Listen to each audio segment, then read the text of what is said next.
विजय माल्या को जानते हो? बिल्कुल। वो कौन सी कंपनी चलाते थे? किंगफिशर। तो Kingfisher was a part of United Breweries, yes. Right? वैसे ही यूनाइटेड स्पिरिट्स भी उनके पास एक कंपनी थी जिसके वो प्रमोटर थे। तो वो कंपनी का स्टेक उन्होंने डीआईजी को बेच दिया। Over a longer run after the takeover the stock price started to perform well. मैं भले ही सेल्स से मेरा पैड ग्रो कर रहा हूँ या फिर मेरा इंटरेस्ट कॉस्ट कम करके पैड ग्रो कर रहा हूँ, अगर पैड ग्रो होता है तो इवेंचुअली स्टॉक प्राइस भी ग्रो होता ही होता है। तो जैसे ही वो अबनॉर्मल ग्रोथ आने की स्कोप नहीं है, वहां पे आपका डेट अगर बहुत तेजी से बढ़ रहा है, then it is not a good sign. Otherwise हम सभी को हमारे पोर्टफोलियो के लिए मल्टी बैगर स्टॉक्स चाहिए। तो उन्हीं स्टॉक्स को ढूंढने के लिए आज हम एक स्कैनर बनाने वाले हैं जिसमें हम कैपेसिटी एक्सपेंशन और डेट रिडक्शन वाले स्टॉक्स ढूंढने वाले हैं। हमने हमारे प्रीवियस वीडियो में गार्प इन्वेस्टिंग और कैपेसिटी एक्सपेंशन वाले स्टॉक्स ढूंढे थे एंड वो वीडियो आप सभी को बहुत ज़्यादा पसंद आया था एंड आप सभी ने वैल्यू स्कैनर की रिक्वेस्ट करी थी। तो हमने उसका लिंक हमारे प्रीवियस वीडियो के डिस्क्रिप्शन में डाला हुआ है, आप वहाँ से ले सकते हैं। तो आज फिर हम कुणाल भैया के साथ एक और स्कैनर बनाएंगे और उसकी सारी कंडीशंस इन डेप्थ डिस्कस करेंगे। तो कुणाल भैया, आज हम कौन से टाइप का स्कैनर डिस्कस करने वाले हैं? आज हम डेट रिडक्शन पे फोकस करेंगे कि कौन सी कंपनी में डेट रिड्यूस हो रहा है। अब एक बहुत ही इंटरेस्टिंग चीज़ हम ये करेंगे कि डेट तो रिड्यूस हो ही रहा होगा उन कंपनियों में, बस साथ ही साथ हम ये भी देखेंगे कि कौन सी कंपनियां केपेक्स भी कर रही है। Okay. So which is a very interesting thing. अगर कोई कंपनी केपेक्स कर रही है तो बट नेचुरली वो कंपनी पैसा रेज करती है डेट के थ्रू, इक्विटी के थ्रू, तो डेट बढ़ना चाहिए। But in this case what we are aiming at is कि भाई मेरा डेट भी कम हो रहा है, साथ ही साथ मैं केपेक्स भी कर रहा हूँ, मतलब मेरे पास मशीनें भी और आ रही है, बट मेरी बैलेंस शीट से डेट भी कम होते जा रहा है। सो ये तो वही बात हो गई कि सोने पे आपको सुहागा मिल गया। सो ये एक बहुत इंपॉर्टेंट चीज़ हो गई, और इसलिए जैसे ही हम ये पैरामीटर्स डालेंगे ना, हमको बहुत कम कंपनियां मिलेगी। हमको 10-12 कंपनियों से ज़्यादा इंडियन मार्केट्स में या फिर कोई भी मार्केट्स में इससे ज़्यादा मिल ही नहीं सकती है। तो वो चीज़ हम करेंगे। But before we do that, हमको ये चीज़ समझना ज़रूरी है कि डेट रिडक्शन इंपॉर्टेंट क्यों होता है, और कैसे इतनी सारी कंपनियों में हम देखते हैं कि जब उनका डेट रिड्यूस होता है तो उनका शेयर प्राइस बढ़ने लग जाता है। तो उसके एक सिंपल से एग्जाम्पल लेते हैं। अब मान लीजिए कंपनी है, ठीक है, उसका Q1 FY23 में 100 रुपये का सेल्स था, COGS 50 का था, तो ग्रॉस प्रॉफिट 50 का बचा, that is 100 minus 50। Operating expense 10 रुपये के थे, वो माइनस करने का EBITDA मेरा 40 आया था। देन डेप्रिसिएशन माइनस किया, ईबिट आया, ईबिट में से इंटरेस्ट माइनस किया तो मेरा EBT आया, फिर टैक्स माइनस किया तो पैट मेरा 13 रुपीज़ आया। तो एकदम सिंपल सा P&L स्टेटमेंट है, जहाँ पे मेरे पहले कॉग्स माइनस हो जाते हैं, फिर ऑपरेटिंग एक्सपेंसेस माइनस हो जाते हैं, फिर डेप्रिसिएशन माइनस हो जाता है, फिर इंटरेस्ट टैक्स माइनस होकर पैट आ जाता है। तो अभी 13 रुपये का मेरा पैट है।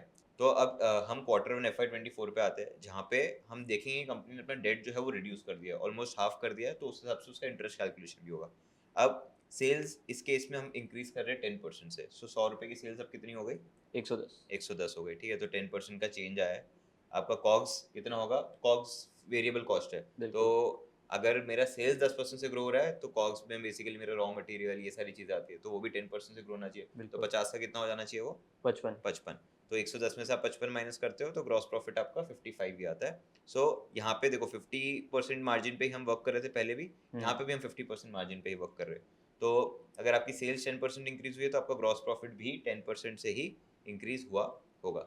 अब ऑपरेटिंग एक्सपेंस भी ऐसी चीज़ है जो कि आपकी सेल्स के साथ बढ़ती रहती है। तो जाहिर सी बात है, अगर यहाँ पे 10% का इंक्रीज है सेल्स में, तो ऑपरेटिंग एक्सपेंस में भी 10% का इंक्रीज होना चाहिए। 10 रुपये का पहले ऑपरेटिंग एक्सपेंस है तो 11 हो 11 गया। होगा। ऑलराइट। एंड इसके साथ हम EBITDA कैलकुलेट कर पाते हैं। EBITDA कैलकुलेट करने के लिए हमको माइनस करना रहता है हमारा ग्रॉस प्रॉफिट में से ऑपरेटिंग एक्सपेंस, तो वो भी 40 का 44 हो गया, अगेन 10% इंक्रीज। सब कुछ लीनियरली चल रहा है अभी तक। ऑलराइट। अब बात आती है डेप्रिसिएशन की। डेप्रिसिएशन अगेन 10 था, 11 हो गया, ठीक है, मशीन और ऐड हो गई, फलान ढिकान वैसी सारी चीज़ें हो गई, सो ऑटोमेटिकली ऐड हो गया हमारा। वो माइनस करने का EBIT आता है, EBIT आता है, जो कि 30 का 33 हो गया, अगेन 10% इंक्रीज। यहाँ पे देखो सारे इंपॉर्टेंट मेट्रिक में आप इंक्रीज कितना देख रहे हो? 10%। 10% का ही देख रहे हो। तो सेल्स में इंक्रीज होने की वजह से मेरा हर लेवल पे इंक्रीज जो है वो सेल्स में जितना इंक्रीज हुआ था उतना ही आ रहा है। अब यहाँ पे बात आती है इंटरेस्ट की। इंटरेस्ट कॉस्ट हो गया मेरा 12 से 6। तो क्या यहाँ पे ग्रोथ आई है कि डिग्रोथ आई है? डी ग्रोथ है। तो डिग्रोथ आई है, तो 50% से कम हो गया। ऑलराइट। तो अब देखते हैं इसका इम्पैक्ट EBT पे क्या आता है। EBT जनरली कैसे कैलकुलेट होता है? आप अपना EBIT में से इंटरेस्ट जो है वो माइनस कर देते हो। तो आपको 30 में से 12 माइनस किया तो आपको 18 मिला, और यहाँ पे आपने 33 में से 6 माइनस किया तो 27 27 मिला। मिला। ऑलराइट। अब यहाँ पे ये जंप देखो, EBT में जंप कितना हो गया? सीधा 50% का। 50%। आपका हर मेट्रिक 10-10-10% से ही जंप कर हम्म। रहा है, बट आपका EBT और आपका पैट जो है वो 50% से जंप किया है। उसका मेन रीज़न क्या है? उसका मेन रीज़न है इंटरेस्ट कॉस्ट जो है वो आपका कम हो गया है। अब पीटर लिंच ने एक बहुत ही इंपॉर्टेंट बात बोली थी रिगार्डिंग स्टॉक मार्केट्स की स्टॉक कब बढ़ता है।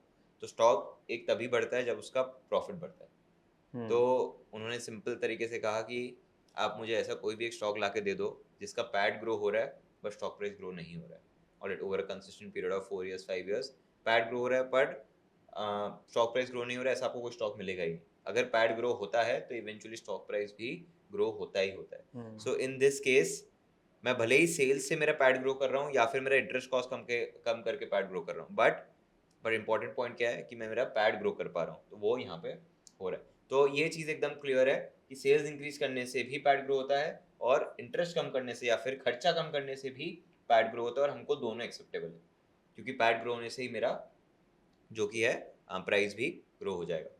अगर आपको ये वीडियो अच्छी लग रही है तो आई एम वेरी श्योर आपको स्टॉक मार्केट वैल्यूएशंस के बारे में सीखने का भी बहुत इंटरेस्ट होगा। कब मार्केट्स ओवर वैल्यूड है, कब अंडर वैल्यूड है, कब फेली वैल्यूड है, कब आपको मार्केट में पैसा डालना चाहिए, कब आपको मार्केट से पैसा निकालना चाहिए, ये सभी चीज़ आप एक प्रॉपर मेथड के साथ सीख सकते हैं।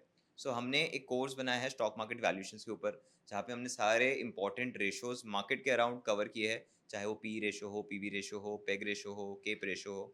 उसी के साथ साथ हमने फॉरेन फ्लोज के बारे में भी डिस्कस किया है कि कब फॉरेन फ्लोज मार्केट्स में आ रहे हैं, कब फॉरेन फ्लोज मार्केट से जा रहे हैं, और उसकी वजह से स्टॉक मार्केट के रिटर्न्स पे क्या इम्पैक्ट आता है। And at the very same time इस कोर्स में हमने macro economic factors, macro economic indicators जो हमें बता सकते हैं कि हाँ मार्केट शायद इस पर्टिकुलर डायरेक्शन में जा सकता है, उनके बारे में भी डिस्कस किया है। तो आप इस पर्टिकुलर कोर्स का लिंक डिस्क्रिप्शन बॉक्स में चेक कर सकते हैं, और आप मेक श्योर करिएगा कि वीडियो एंड होने के बाद आप इस कोर्स को डेफिनेटली चेकआउट करें। और मीनवाइल चलिए हम इस वीडियो की तरफ वापस चलते हैं और समझते हैं कि स्क्रीन कैसे बना सकते हैं। तो इसी के साथ हम एक स्कैनर पे आते हैं। स्कैनर ऑलरेडी बना हुआ है, जैसे मैंने आपके साथ डिस्कस किया था कि बहुत कम स्टॉक्स निकल के आएंगे क्योंकि एक्सपेंशन भी हो रहा है, डेट भी कम हो रहा है, वेरी बहुत कम लाइवलीहुड है। तो 9 ही स्टॉक आ रहे हैं, हम देख पा रहे हैं 5-6 हज़ार कंपनियां लिस्टेड इंडिया में, उसमें से इतने ही स्टॉक्स आ पा रहे हैं। कुछ कुछ कंपनी हम जानते भी होंगे जो कि अच्छा परफॉर्म कर भी रही है अभी, so that is a very good sign. Let's see what will conditions I have put in to make sure कि हमारा जो थॉट प्रोसेस है कि हाँ भाई मेरा कैपेसिटी एक्सपैंड होना चाहिए पर मेरा डेट भी रिड्यूस होना चाहिए, उसके लिए हमने क्या कंडीशनें डाली। तो पहली मैं नीचे से स्टार्ट कर रहा हूँ। पहली चीज़ मैंने डाली कि मेरा डेट टू इक्विटी जो आज है वो कंपेयर टू पिछले 3 साल जो था उससे कम होना चाहिए। ऑलरेडी अगर मेरा डेट टू इक्विटी मान लो 2 का था, ऑलराइट, तो आज मेरा वो 1 होना चाहिए, 0.5 होना चाहिए, वो बढ़ना नहीं चाहिए। बेसिकली जो इक्विटी का कंपोनेंट है या फिर जो ओनर्स का पैसा है, प्रमोटर्स का पैसा है, वो ज़्यादा होना चाहिए, और जो बैंक से लिया हुआ पैसा है, बोरोड मनी है, वो कम होना चाहिए। ऑलराइट, तो मेरा पहला जो रूल है डेट रिड्यूस होना चाहिए, वो यहाँ पे हो रहा है।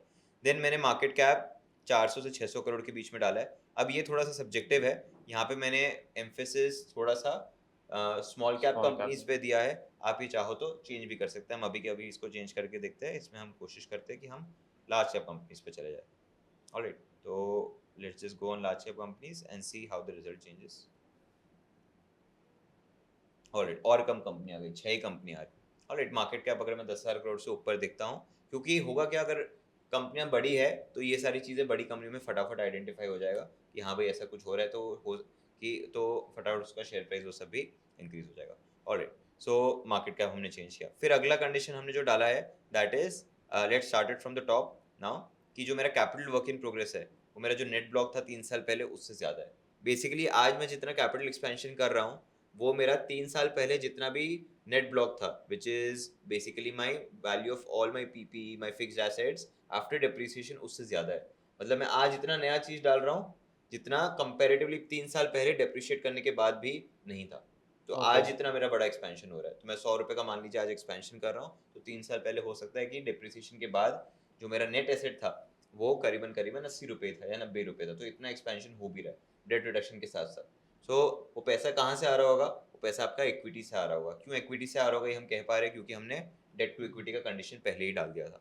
ऑलरेडी अब साथ ही साथ ये सब जब हो रहा है तो एक दो चीज़ें है जिस पे मैं कॉम्प्रोमाइज़ नहीं कर सकता हूँ। एक, ऑपरेटिंग प्रॉफिट मार्जिन कंपनी का होता है, वो जो कि वेरिएबल कॉस्ट हटाने के बाद जो आता है वो होता है। अब वहाँ पे मैं चाहता हूँ कि भाई ऑपरेटिंग प्रॉफिट मार्जिन मेरा थोड़ा थोड़ा बढ़ता ही जाए, पिछले साल जो भी आया था उससे थोड़ा सा इस बार ज़्यादा आ जाए। वो आइडियोलॉजी के साथ मैं यहाँ पे जा रहा हूँ कि भाई ऑपरेटिंग प्रॉफिट मार्जिन मेरा जो है पिछले साल से ज़्यादा है। ऐसा ना हो कि ये सब करने के चक्कर में मेरा ऑपरेटिंग प्रॉफिट मार्जिन ही हिट हो जाए। तो that should not be the case. And as I have said multiple times in the previous video also कि प्रमोटर होल्डिंग मेरे लिए इंपॉर्टेंट है. अगर आप मुझे दो कंपनी दो और ब्लाइंडली बोलो कि एक कंपनी चूज करनी है between a professionally run company versus a promoter driven company, मैं शायद प्रमोटर ड्रिवन पे जाऊंगा क्योंकि उनका स्किन इन द गेम होता है, उनका खुद का पैसा डला हुआ था अपनी कंपनी में, उनकी रोजी रोटी उस कंपनी से ही आती है. So very it's very likely कि वो लोग बेटर परफॉर्म करना चाहेंगे शायद. Again it's a bias from my side, अलग अलग परसेप्शन हो सकता है वहाँ पे, बट येस. तो प्रमोटर होल्डिंग 50% से मैं थोड़ा सा ज़्यादा चाहूँगा. और जो भी कैपिटल डिप्लॉय हो रहा है ऑलराइट डेट के फॉर्म में या इक्विटी के फॉर्म में, वो उस पे जो रिटर्न बन रहा है that should be greater than 15%. तो उसी को हम एक स्पेसिफिक रेशियो से देख पाते हैं, रिटर्न ऑन कैपिटल एम्प्लॉयड. उसका मीनिंग उसके उसके नाम में ही उसका मीनिंग छुपा हुआ है, return on capital employed. Capital employed is basically debt कितना डला और इक्विटी कितना डला, तो उस पूरे पैसे पे कितना प्रॉफिट बन रहा है. तो यहाँ पे हम प्रॉफिट का मेट्रिक भी ईबिट या बिट्टा लेते हैं. इन मोस्ट केसेस ईबिट के साथ हमारा काम हो जाता है और 15% हमने यहाँ पे लिया है. मतलब 15% स्पेसिफिक नंबर का 15% स्पेसिफिक नंबर लेने का रीज़न ये है कि जब भी एक्सपेंशन होता है या कुछ होता है तो जो पैसा डलता है उस पर 15 से 20% अगर कोई कंपनी बना रही है तो उसको बहुत डिसेंट माना जाता है. मतलब आप ही खुद सोचो आज के टाइम पे कि कहीं भी आप पैसा लगा रहे हो तो आप क्या सोच के लगाते हो कितना रिटर्न आ जाएगा साल में. 12-15 के आसपास. एग्जैक्टली. तो यहाँ पे भी वही थॉट प्रोसेस है कि जब मैं कोई प्लांट में पैसा लगा रहा हूँ, कोई मशीनरी भी खरीद रहा हूँ, तो पूरा बिजनेस जो रेवेन्यू या फिर पूरा बिजनेस जो रिटर्न जनरेट करेगा वो मेरा 15 से ज़्यादा हुआ तो बहुत अच्छा है. मतलब डेट भी अगर मैं लेता हूँ इन मोस्ट केसेस तो 8-10%, 12% पे मैक्सिमम डेट लेता हूँ. सो 12% पे भी अगर मैं ले रहा हूँ तो मेरा गोल क्या रहता है कि 15%, 16% उस पर कमाऊँ, तभी जाके मैं वो 12% को फाइनेंस कर पाऊंगा अच्छे से. सो that is the idea again here कि जब आप पैसा ले रहे हो या फिर खुद का भी डाल रहे हो तो आप 15 से 20% कमाने का सोचते हो, इसलिए 15% से ज़्यादा है. अब वापस हम मार्केट कैप की कंडीशन थोड़ी सी करेक्ट कर देते हैं कि हमको 5,000 करोड़ से ऊपर की कंपनियां सारी चलेगी. तो 10 एक कंपनियां हैं हमारे पास जो कि हम देख पा रहे हैं. ध्यान रही जो हमने सबसे पहले देखी थी वो स्मॉल कैप कंपनीज, यहाँ पे हमने 5,000 करोड़ के ऊपर रखा हुआ है. तो थोड़ा में डिसेंट साइज कंपनीज जो है वो मिल सकती है. इसका रीज़न ये तो नहीं इतनी कंपनीज कम आ रही है, क्या पता ये इतना अच्छा है भी नहीं आप करना. चाहो तो इसमें हम लोग कोई स्टॉक्स देख भी सकते हैं लॉन्ग रन में कैसा परफॉर्म किए कैसा किए. तो I do not personally know a lot of companies but let's just see. Oberoi Realty एक रियल एस्टेट कंपनी है, let's see how it is perform. Okay, so we can see the share price has gone from 273 to 2069. Quite a decent performance almost. तो almost 7x का return इसमें हमको दिख पा रहा है. सो ओबेरॉय रियल्टी एक रियल एस्टेट कंपनी है, बॉम्बे में रेजिडेंशियल कमर्शियल प्रॉपर्टीज बनाती है जितना मुझे याद है. हम पढ़ भी सकते हैं स्क्रीनर में. यहाँ पे is a real estate development company headquartered in Mumbai. Oberoi का पार्ट है focused on residential office space retail and hospitality and social infrastructure. So अच्छा कर रही है कंपनी. बट जैसे कोई ये रियलिटी कंपनी का तो काम ही है कंस्ट्रक्शन करना, केपेक्स करना, तो क्या हम कोई दूसरी कंपनी देख सकते हैं? तो दूसरी कंपनी हम उसी लिस्ट में से देख रहे हैं, Supriya life science. Again I do not know but यहाँ पे हम देख पा रहे हैं कि फार्मास्यूटिकल है और एपीआई बनाती है. ठीक है, एक्टिव फार्मास्यूटिकल इंग्रेडिएंट्स बनाती है कंपनी और 38 एपीआईज हैं इनके पास. So let's just see how it has performed in the past. तो हम इसमें देख पा रहे हैं कि एक साल में ये स्टॉक बहुत अच्छा परफॉर्म किया है. दो 3 इयर्स एंड 5 इयर्स में इतना अच्छा परफॉर्मेंस नहीं रहा है क्योंकि कोविड का ईयर की वजह से थोड़ा सा यहाँ पे इम्पैक्ट आया था इस कंपनी पे जो हमने पीएनएल में देखा. बट येस, मोर और less the idea of this scanner is कि डेट रिड्यूस हो रहा है, एक्सपेंशन हो रहा है, so it's a good sign. कभी कभी आप एक्सपेंशन पे नहीं भी फोकस करो, सिर्फ डेट रिडक्शन पे फोकस करो, तो भी आपको बहुत अच्छी कंपनी मिल सकती है. फॉर एग्जाम्पल आप विजय माल्या को जानते हो. बिल्कुल. वो कौन सी कंपनी चलाते थे? Kingfisher. Kingfisher. So Kingfisher was a part of United Breweries. Right. वैसे ही यूनाइटेड स्पिरिट्स भी उनके पास एक कंपनी थी जिसके वो प्रमोटर थे. तो वो कंपनी का स्टेक उन्होंने डीआईजीओ को बेच दिया. Diageo was basically world's largest liquor manufacturer. तो डीआईजीओ आया, प्रोफेशनल मैनेजमेंट लेके आया. तो इस कंपनी में भी आप देख सकते हो कि इन थोड़ा भी इन दिनों के शेयर प्राइस थोड़ा सा ऊपर नीचे रहा है but over a longer run, alright, और after the takeover the stock price has started to perform well. और after the takeover the stock price has started to perform well. जब ये टेक ओवर हो रहा था तो चीज़ें गिरी थी, फिर ठीक होके वापस अच्छी चलने लगी. इसका मेन कारण मैं आपको दिखाता हूँ, has been solely nothing but debt reduction. As you can see कि इंटरेस्ट 985 करोड़ से 2013 में वो आज कम होकर कितना हो गया, 92 करोड़ हो गया. लगभग सिर्फ 10% बचा है. 10% ऑफ डेट 10% ऑफ डेट बचा है जितना पहले था. And we can see that in our borrowings as well कि 518 करोड़ की केवल बोरोइंग्स मेरी कंपनी की बची है. अब कमाल की बात मैं आपको दिखाता हूँ कि उस पूरे प्रोसेस में कंपनी की सेल्स जो है वो 10,400 करोड़ थी 2013 में, आज भी कितनी है?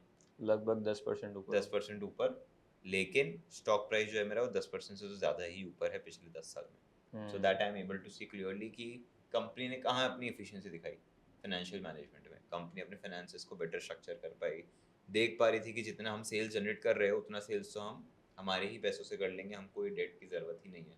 तो थोड़ा सा बेटर वर्कआउट करेंगे तो डेट मेरा रीपे हो जाएगा। अब यही सेम चीज़ हम देख पाते हैं कि जिस पेस पे इंटरेस्ट मेरा गिरा है, तो एक लॉस मेकिंग कंपनी कैसे 1400 करोड़ का प्रॉफिट बनाने लग गई। इट इज़ ऑल बिकॉज वो इंटरेस्ट कॉस्ट में रीपे जैसे ही करने लग गया, वैसे ऑटोमेटिकली चीज़ें मेरे फेवर में आने लग गई। -100 करोड़ से 1500 crore. Exactly, so that is and sales से अगर मेरा प्रॉफिट सेल्स से अगर मेरा शेयर प्राइस बढ़ रहा होता तो शायद सेल से बढ़ता ही नहीं, 10% ही बढ़ रिटर्न देता या 20% ही देता। बट यहाँ पे नेट प्रॉफिट की वजह से ही मेरा शेयर प्राइस बढ़ता है। ये हमेशा हमेशा का एक अनसेट रूल है, और कोई मेट्रिक नहीं होता है जिसकी वजह से शेयर प्राइस बढ़ेगा।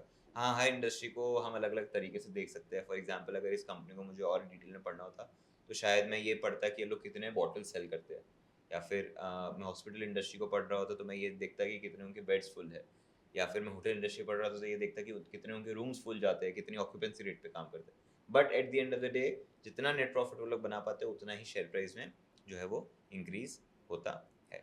सो ये सारी चीज़ें हमको देखना बहुत ज़रूरी है कि कौन सी कंपनी डेट रिड्यूस कर रही है और डेट रिड्यूस करने का उसका मेन कारण क्या है।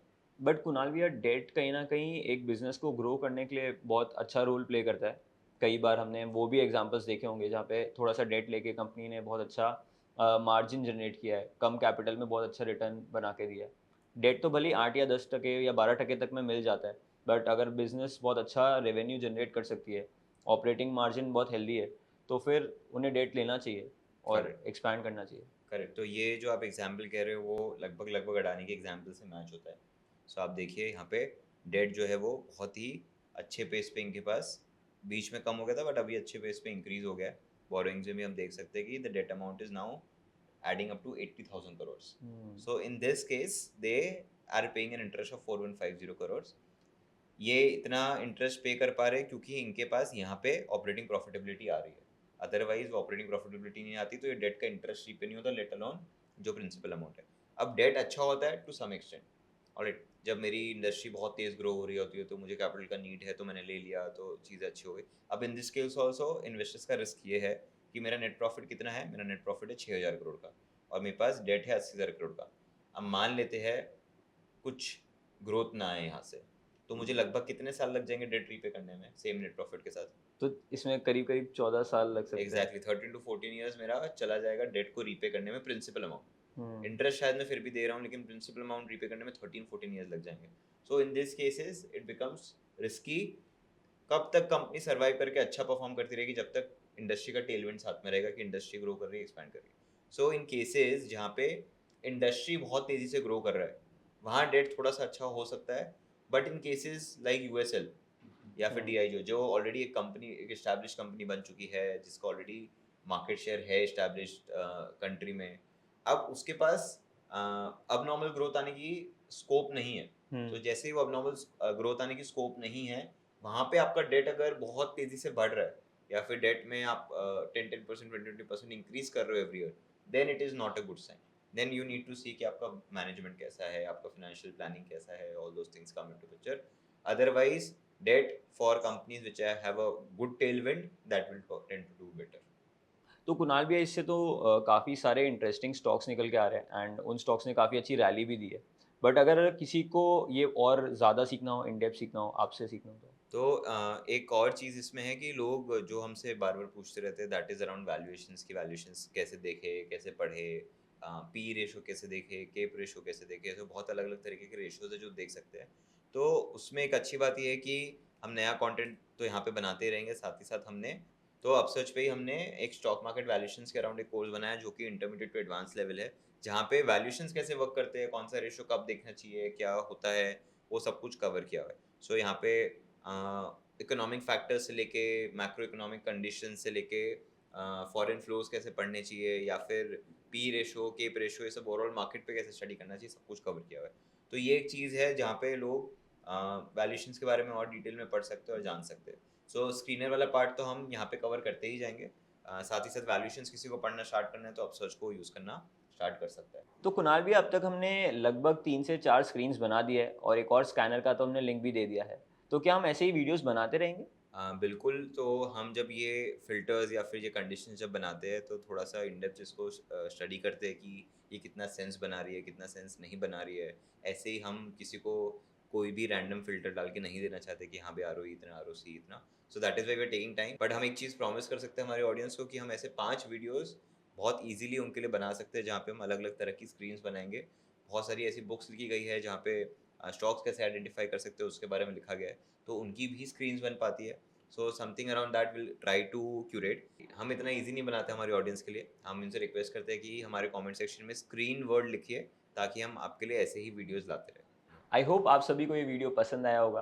तो इस चैनल को सब्सक्राइब कर दो ऐसे और वीडियोस के लिए, एंड इस वीडियो को लाइक भी कर दो ताकि हमें भी थोड़ा मोटिवेशन मिलता है ऐसे नए वीडियोस बनाने के लिए। मिलते हैं अगले वीडियो में।